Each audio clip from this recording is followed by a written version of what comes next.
గాజులు దినే ప్రాజెక్ట్ గేట్లు ఏ క్షణమైన ఎత్తివేత.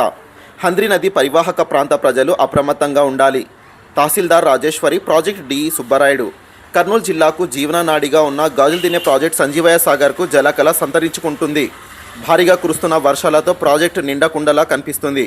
4.5 టీఎంసీ సామర్థ్యం కలిగిన గాజులు దినే ప్రాజెక్ట్ నందు 376.4 మీటర్ల నీరు ప్రాజెక్టులో వచ్చి చేరినట్టు ప్రాజెక్ట్ డిప్యూటీ ఇంజనీర్ సుబ్బరాయుడు తెలిపారు.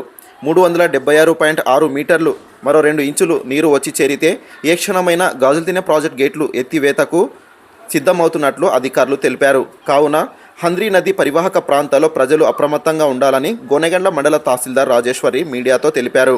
తాజా అప్డేట్స్ కొరకు జీజీఎల్ న్యూస్ను సబ్స్క్రైబ్ చేసుకోండి. చూస్తూనే ఉండండి జీజీఎల్ న్యూస్. అందరికీ నమస్కారం.